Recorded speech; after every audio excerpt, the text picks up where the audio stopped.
when all hell breaks loose, you come together as a community, and that's where you can find safety. That's where we found safety. That's where we found action.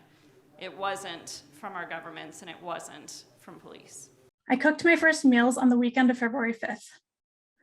The first person I delivered to lived in the red zone. They messaged me because they were running out of food.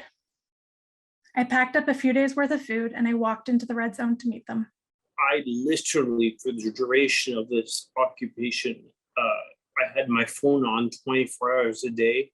I was scrambling to get people who were afraid to leave their home food.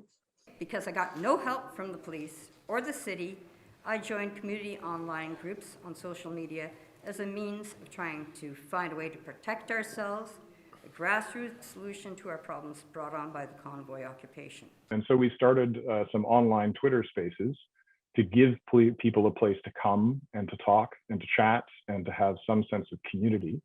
And they were quite well attended. They were quite popular. They hit about 2,000 participants in the early days of the occupation. That space was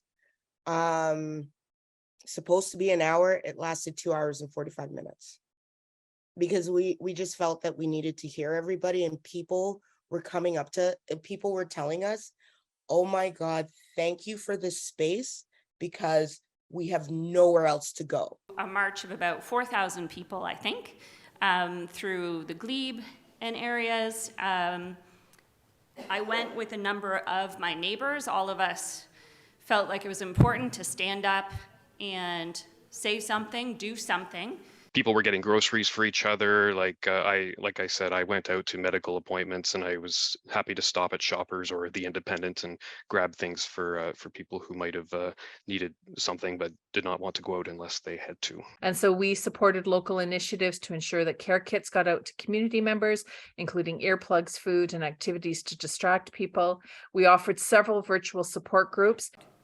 Rescue organizations such as No Surrender Ottawa stepped in to foster animals to get them out of the downtown core. During the occupation of our city, I took over a protest organized by other citizens of Ottawa out front of the Ottawa Police Station on Elgin Street on the third day.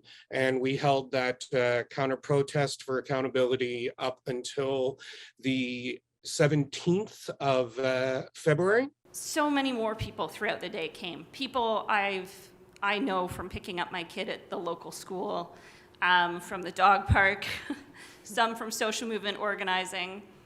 I think it was over 1,000 people. We stood there all day. It was the most organic thing that I've ever participated in. It was not a planned event. There was no one organizer. This was folks who showed up and were at a breaking point with the lack of action by government, by the lack of action and complicity of the police in all of this, that we're taking a stand and saying enough is enough. And I truly feel like that was the domino that knocked everything over, that led to the end of this occupation.